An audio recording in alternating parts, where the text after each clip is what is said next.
Ksiva v'chasimato v'leshonato v'esuka. Written and sealed for a good and sweet year to everybody. Welcome. Homish and Rashi, the Torah portion. Teitzei. Thank you very much. Teitzei Elmo Chama. Parshas Teitzei. We are in the fourth reading of the Torah portion. Teitzei sounds like a mosquito. Okay.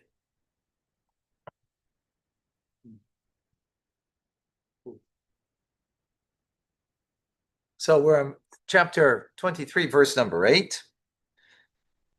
Loi tis'aev, don't abhor. The word ta'ev, we've had that, it's like an abomination.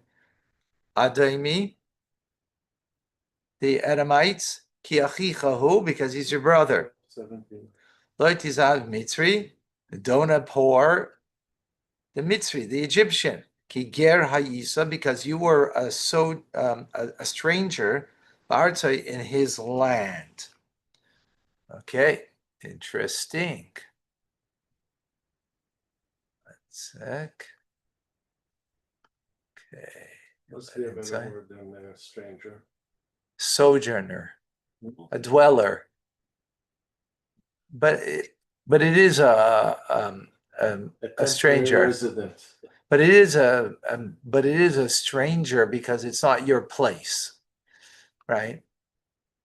It's not your place. So the core of it is a stranger of the word. The application over here is that you're a sojourner, meaning you were there temporarily. It's not your place, right?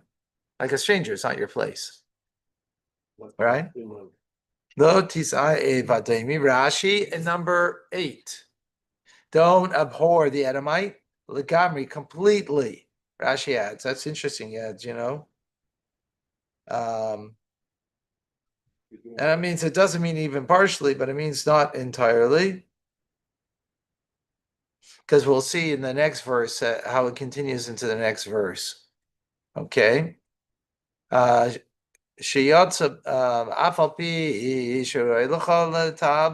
though it would be appropriate to abhor them, because they came with a sword against you. Right? If you recall, when the Jewish people wanted to cross Edom in order to get into Israel, they came out with a sword. They came out to battle them, right? Mm-hmm. So really, it'd be fitting too, but no, don't completely, because that's what the verse says, right? Mm-hmm. Continuing in Rashi, don't abhor the Egyptian, mikol vakel, utterly. They did much worse. They cast your males into the river. So why shouldn't you abhor them? Look what they did to you. Because they were your host, when you had a pressing need, when there's a time of famine, if you remember, right? Jacob went down, Yaakov Avinu went down when there was a time of famine, and Pharaoh took in the family, took in everybody, right? Therefore, now continuing to the next verse. So verse 8 continues into verse 9. Yeah? You got it, everybody? Amen. Why do I have to be nice to Edom?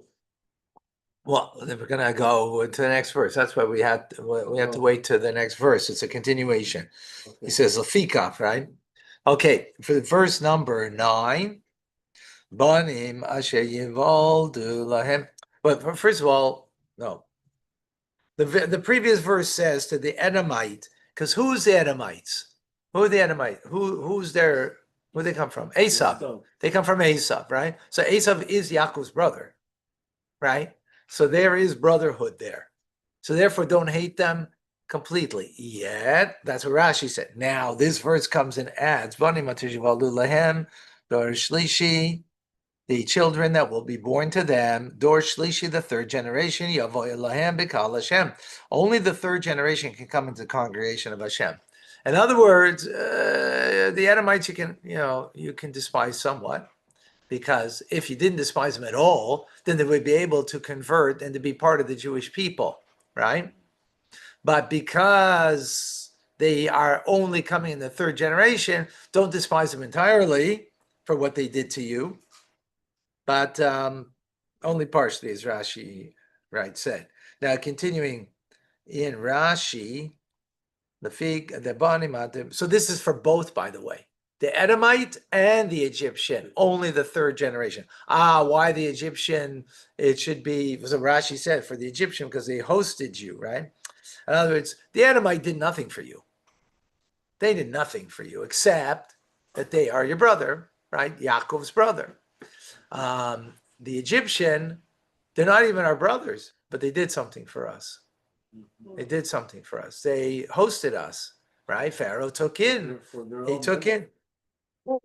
Okay, but that's a non-Jew is always be for their own benefit. It's not possible otherwise, right? It's not possible. They're doing it for what they gain in life. It can be positive gain. It doesn't have to be for negative, right? That's human condition. Human condition you can only do for yourself. It could be you're wonderful to people. You do wonderful for them, but it's for your either feel good, personal gain that you're going to get. You're going to go to heaven, right? Or you'll look good in the eyes of others, right? No, there's not. It's not the point of. Is only for God. It's for God, so I can get something from God, and that's every religion. Is that by definition? That if every religion is that.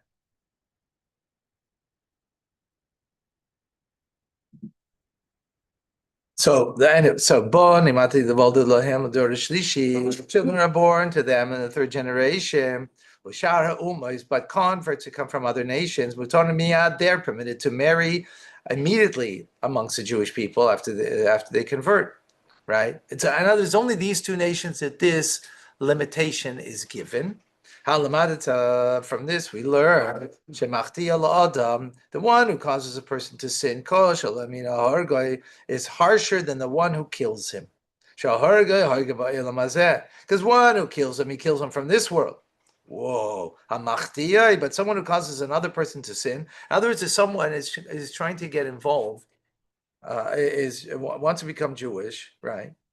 But in the end, right, they're causing others to sin. That's worse than if you killed the person physically, because the spiritual death is worse than physical death. You hear that? Even though we might not feel that way, right? But that's right. So but that removes a person when you make someone sin, that removes them from this world and the world to come. Therefore, Adam, she called him the Adam, who came out with a sword, loin nisayev, he's not does not become abhorred. And likewise, the Egyptians who drowned them, right? They drowned them. But these that, which is Ammon and Moav, who caused them to sin, they have become abhorred completely. Right, and we already had about them that they can't convert at all. You recall, we already learned about Moav and Ammon that they cannot convert. But just the men. Yeah, just the men. Yeah. Right. Okay, but that's doesn't take away from the point. Because what did Moab do? They made the Jewish people sin, right? If you recall, Balak, right, the king of Moab, and then he took his own women together with the. It's interesting. Is he the one with Cosby and? Yeah. That's his daughter. That's the princess. Yeah. But he caused the Jewish man to have relations with the. So he caused them to sin. That's worse. Therefore, they cannot ever enter into the congregation of the Jewish people. The Moab is because of the man didn't let them pass through and didn't give them water. No, the Moabites were no, they made them sin. So that's also coming out against with the sword. No, they sinned. And what did the Moabites do? That's what the Moabites did. Right? And what did Ammon do to the Ammonites? What? I'm trying to think. What did the Hammai? They didn't, You know what? they didn't let them pass through their land or something? No, but that's not that. The whole point is making that distinction, right? If you don't let, right, Edom came out to battle them, right? So that you're wanting to kill them from this world. That's not as bad as making them sin, right? That's why they can come in the third generation, while Ammon and Moab can't enter at all because they're bringing them to sin.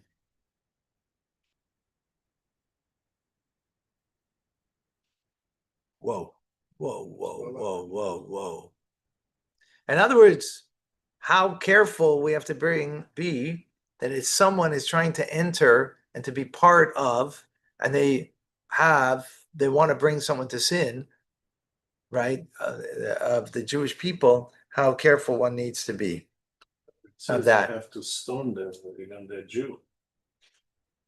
Anyway, but yeah, No, and it's right. very severe. It's very severe. Yeah. Okay, number 10. Teitzei machana alevecha. When you go forth, the machana, the camp. Alevecha. In other words, your military camp goes forward. Right? It says camp, doesn't say military, but it means the military camp. Alevecha, against your enemy. Benishmat amikol davara. You must be careful for any evil.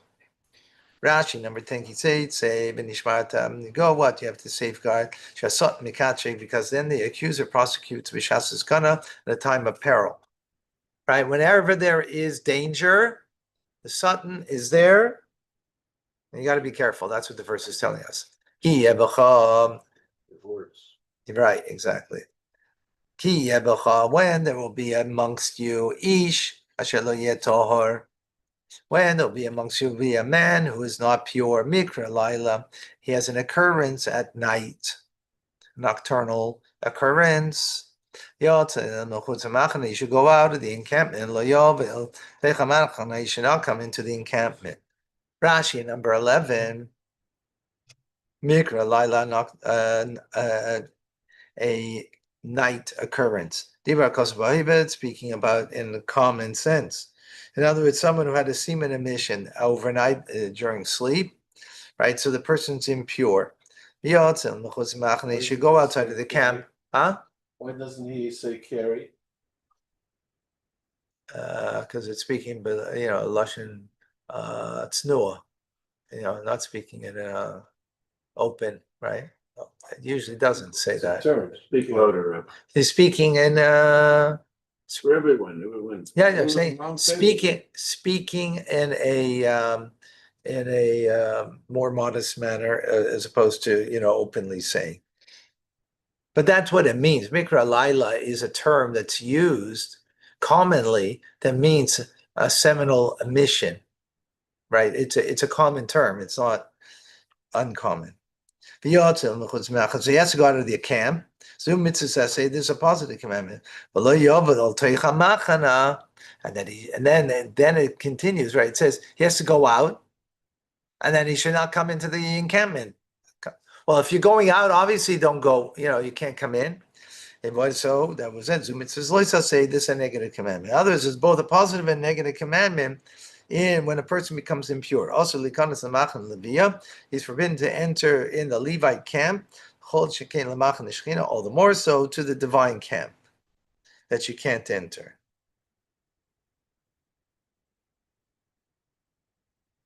Okay. Verse number 12. Vahaya, and it will be, Leaf Naiserev, towards evening, Yirchat V'mayim, he should immerse in water, and when the sun comes, the Yavai, when the sun comes, meaning when the sun sets, Yavai al Teicha Machane, he then can enter into the encampment. So in other words, he has to go to the mikvah, but the mikvah is not sufficient. You have to wait till nightfall. Got it? You have to wait till nightfall. Rashi, towards evening, close to the setting of the sun, right? On the day that he had the emission, Yitbol, he should immerse himself in a mikvah, she'ena tahar, because he's not pure, without the setting of the sun. And that's before the sun sets. In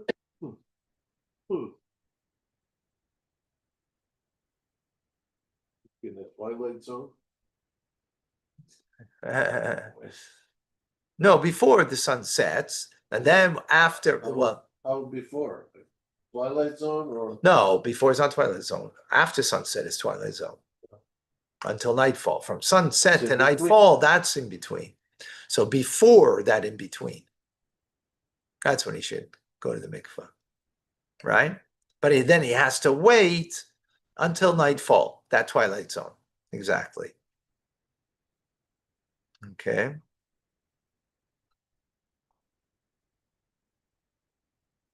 Okay, next, verse 13.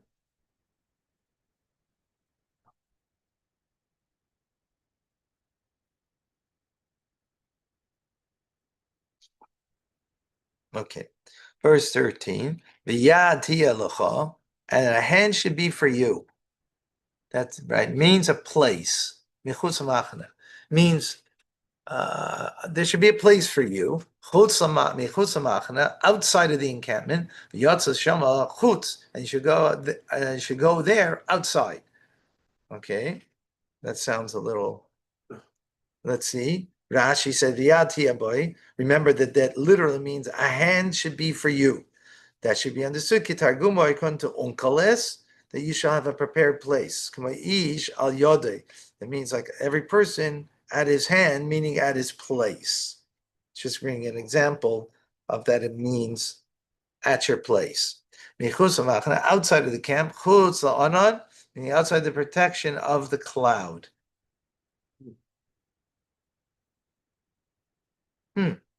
This is different than the preceding verse, because the verse before this one referred to outside of the divine. There are three encampments. Machane Shechina, which is the divine, which is where the Mishkan was, right? And where the Kohanim did the service.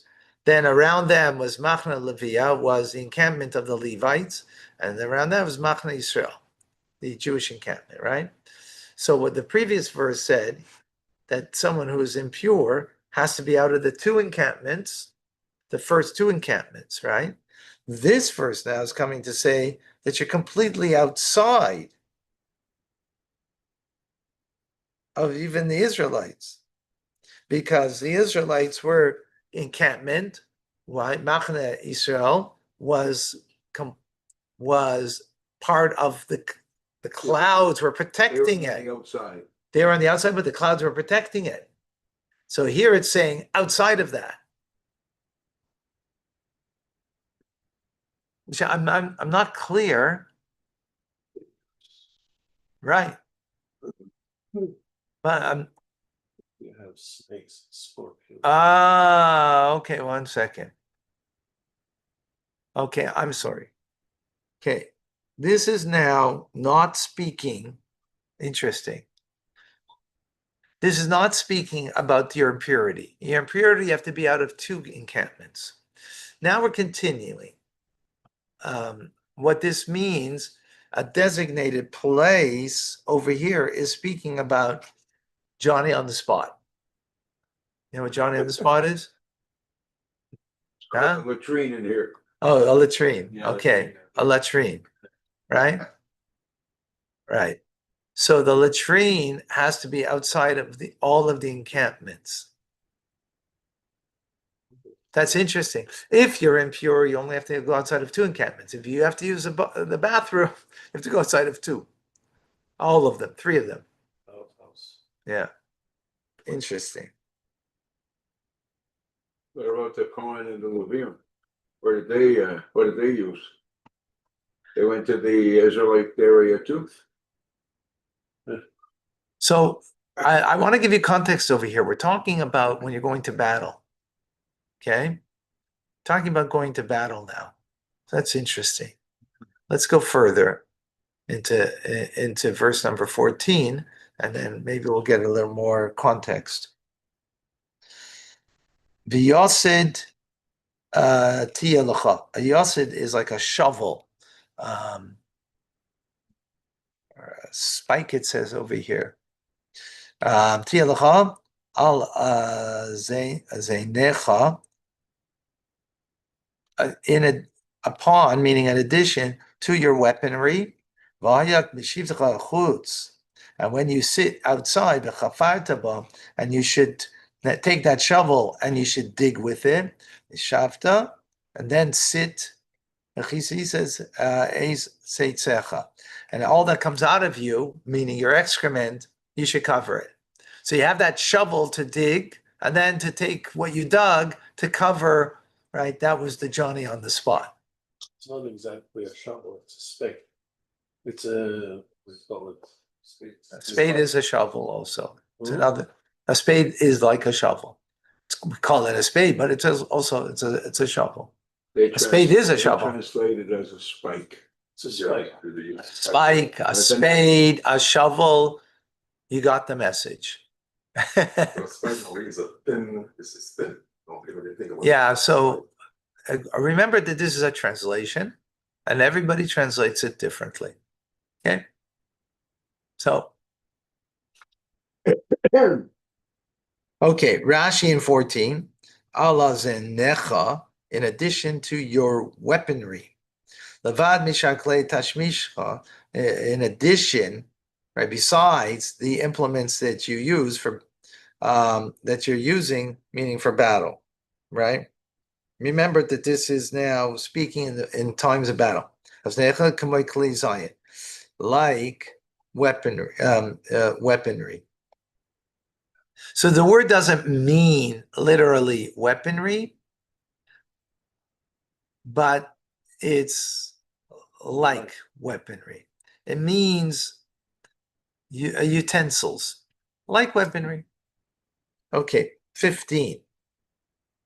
Ki Hashem Elokecha. Now, remember, what's our context over here? Battle, right? This is all about battle. So in other words, there must have been, when there wasn't battle, that they didn't have to go out of the encampment, right? Because I guess maybe they had Johnny on the spots. Maybe. Okay.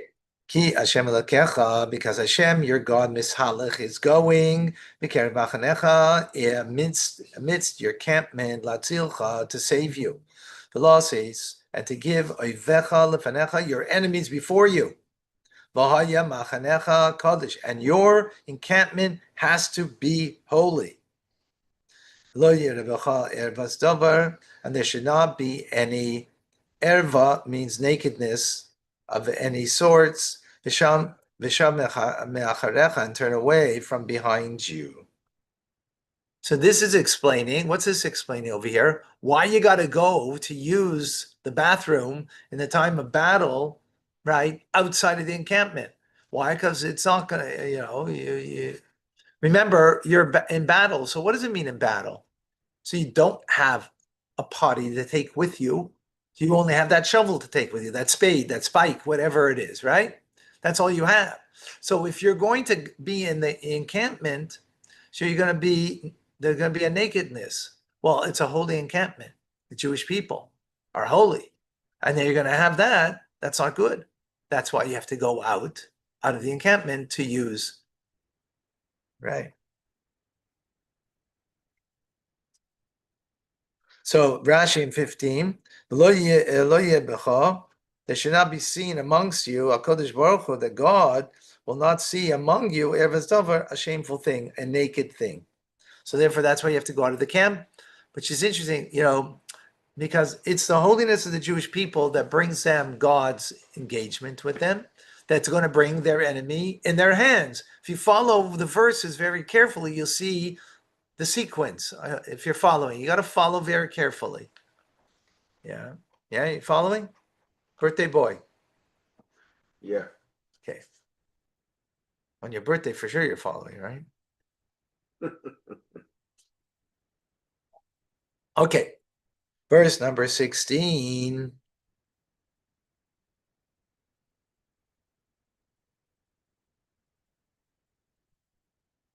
Leisazgir, you should not close up. Here it says to what does it say over here? You should not hand over. But sagur means closed. Meaning here, turnover, Evid, a slave, le'eladainav, to his master, lecha, that he was rescued from his master, me'imadainav, and the other, you rescued him from his master. Okay, the scene. Okay, let's see Rashi. Don't turn over the master a slave. So this should be understood. Rashi says, "Ketarguma," according to Onkelos' understanding, they should not give over a slave of non-Jews. That's what he says.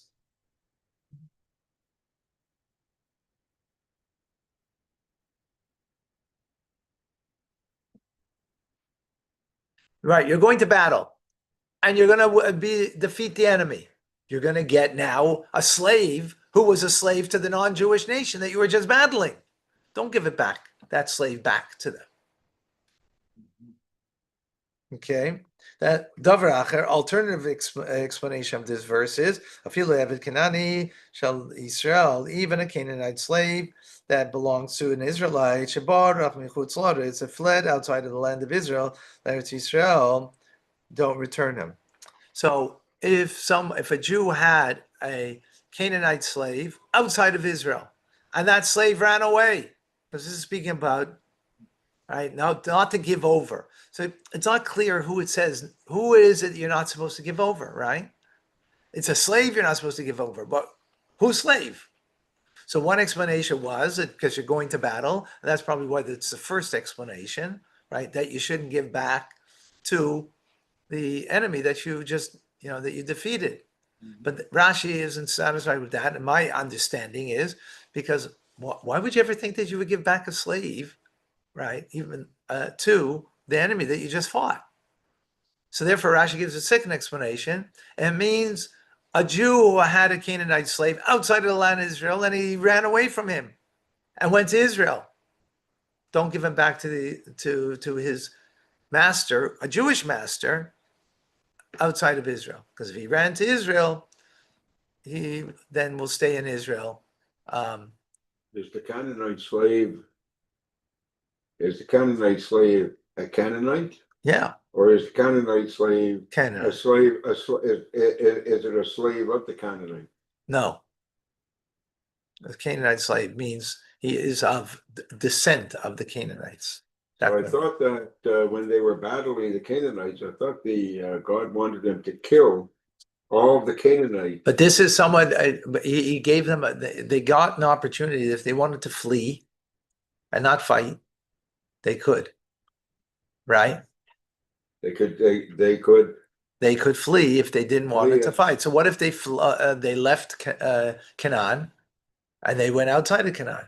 They went to Egypt, right? And there they became a slave to an Egyptian, right? So that's what it's talking about. Now what happened? No, actually a slave to a Jew that was in Egypt, let's say, right? We're talking about, let's say, it could be hundreds of years later. It doesn't have to, this is not speaking about in that moment.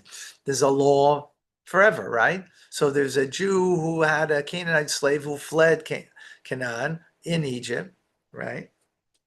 And now he fled. He ran away. Right. And he went to Canaan. He went to Israel. Don't return him. That's what it's saying. Looks like a protection for the slave. For the slave, yeah. Yeah. Who ran away? So yeah. It's like an incentive to run away, isn't it? No. Seems like, yeah. And maybe that's why it's only a second explanation, perhaps. Okay. Yeah. Okay, 17. With you he shall dwell amongst you. B'mokam asher yivchad Yivchar, in a place that he will choose, be'achad she'arecha, in one of your gates, but means cities, betoiv loy, that's good for him. Loy ta'inenu, do not start up with him. Don't start up with him. Don't taunt him. Okay, translates here, taunt him. Psh, interesting. So that the truth is looking at this verse now. Okay, you can learn it either way according to the previous. Okay, that's just a continuation of what we just learned, right? So the verse says very clearly here that he should live amongst you. Okay, verse number 18.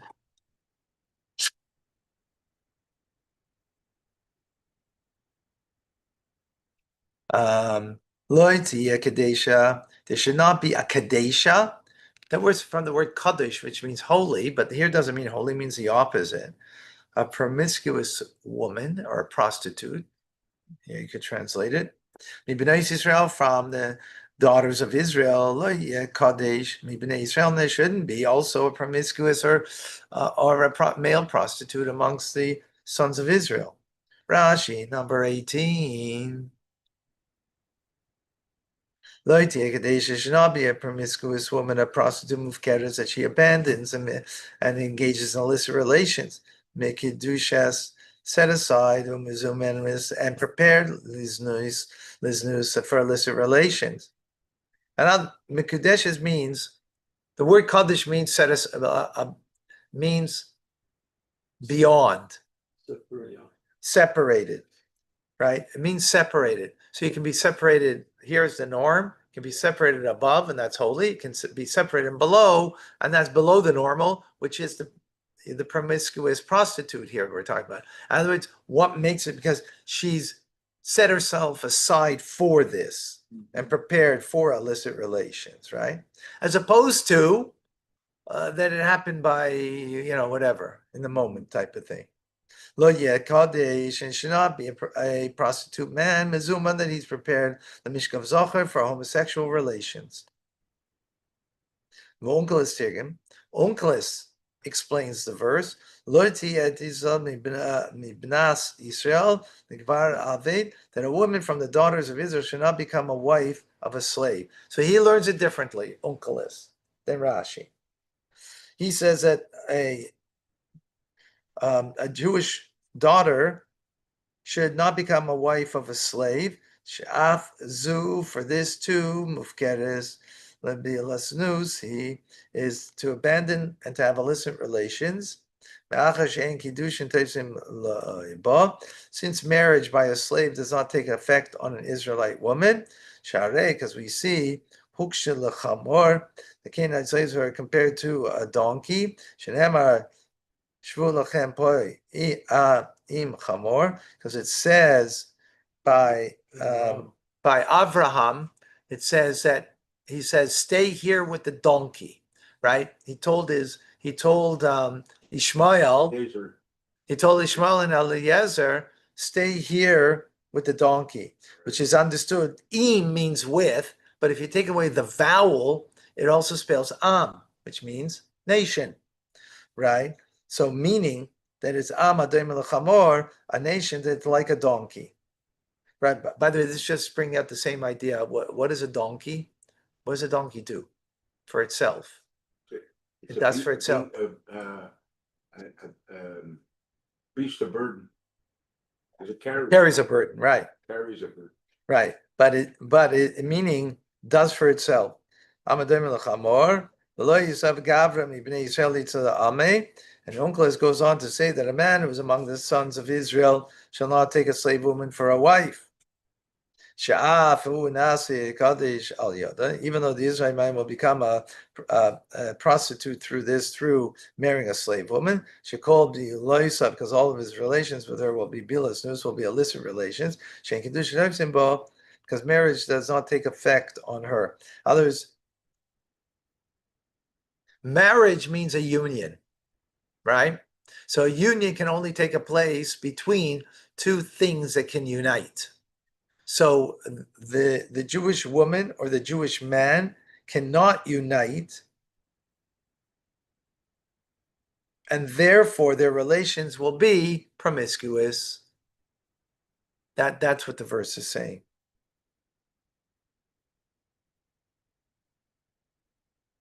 In other words, it doesn't have a definition of marriage, because marriage means, again, union, or actually even means reunion.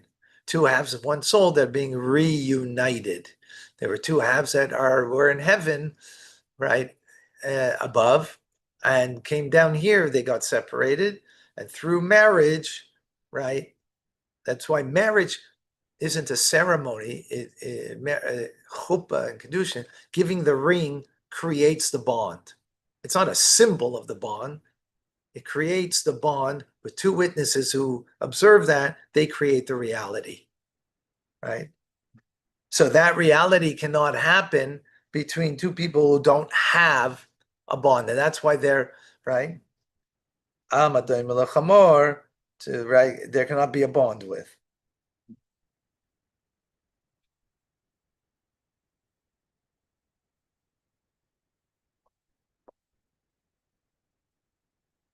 Improper union is not considered a union. It's not a union. That's- It's not considered a union, exactly.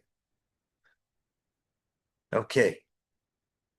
Leisav the esnan zaina, do not bring an esnan zaina, a giving of a harlot, of the prostitute. Meaning, what's the giving? Meaning the fee that she got for her work, right? For the prostitute's work. Don't bring it.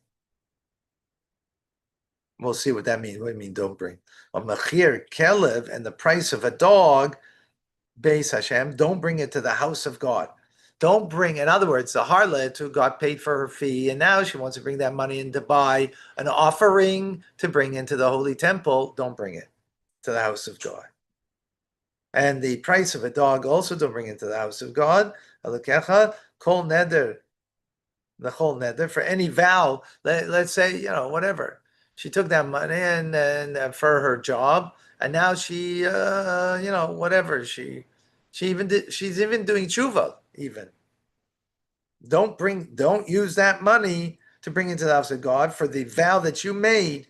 Because this is an abomination to Hashem your God. Gam shnehem, both of them. Rashi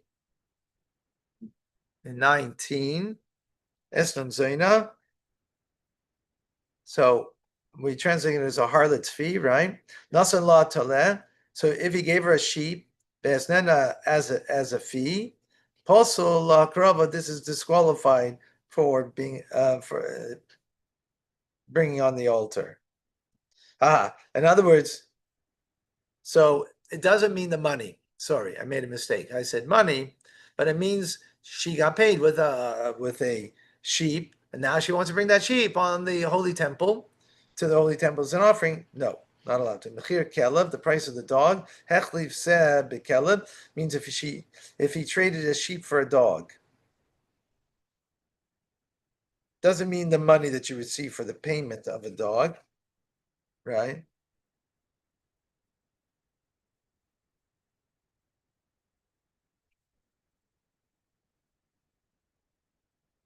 But it means the sheep that you got for the dog. Gam saying both of them, Rabbis him. This is, why does it say the word shnei? It's superfluous. Why do you have to that? The verse says both of them. Why do you have to say both of them? Obviously, the verse is talking about both of them. Why are you saying both of them? Because the word both of them also spells, without the vowels, shinuehem, their transformations. Pigoim, for example, chitim, that if a harlot took wheat for her fee, or someone received for an exchange for a dog wheat, and you sifted it and you made flour out of it, that flour you can't bring as an offering on the holy temple. Okay, that's clear? Okay, we gotta truck over here a bit. Do not take a bite out of your brother. Neshif kesef, to take interest of money. Neshel oichel, interest of food. Neshech kol davar asher yishach, a bite of anything that bites. Meaning, That's in Hebrew, the bite. huh? That's what it says in Hebrew? We translate it as interest because interest takes a bite of a person, right? It takes a bite. It doesn't take the whole thing, right? Like a sip of a cup, it's not taking the whole thing, but sip by sip, bite by bite, it's gonna creep up and be a difficulty for the person, right?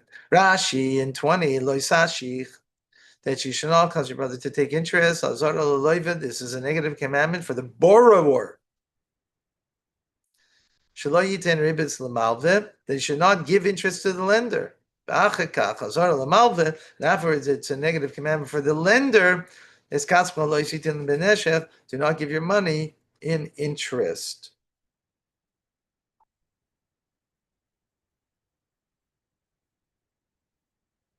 I don't know why afterwards. It was earlier. So over here,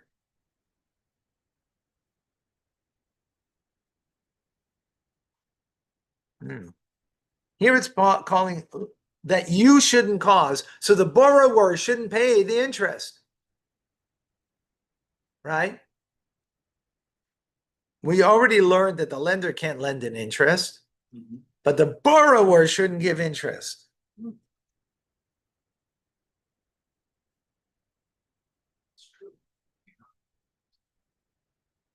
Right?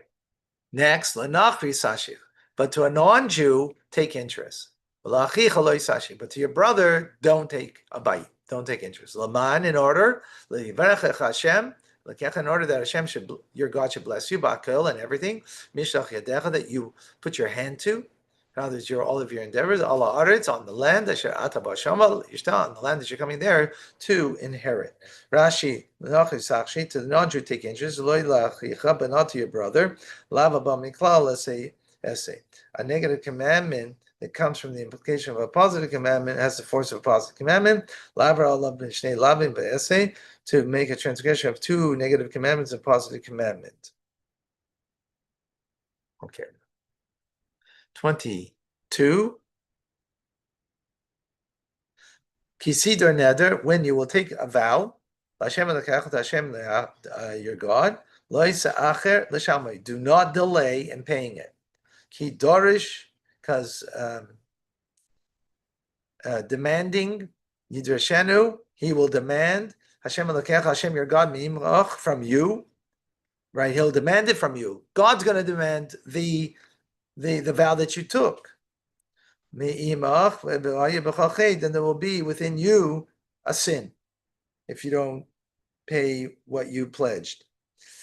Do not delay in paying. What does that mean? When is a delay? Beyond 3 festivals. The sages learn this Mikra from the verse. I'm not certain how because it doesn't say. Okay. 23.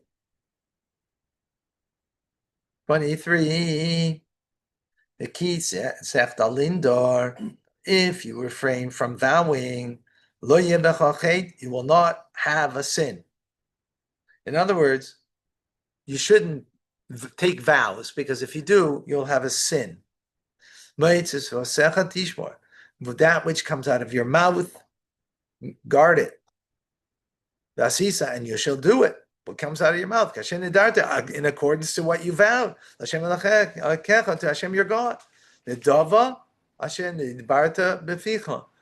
voluntary gift that you spoke about in your mouth. Rashi 24, that which emerges from your lips. That gives a positive commandment. Over the negative commandment. Now, don't be late in payment, right? That's a negative commandment. Now, this is a positive commandment that what it comes out of your mouth, you shall fulfill. Amazing. Amazing.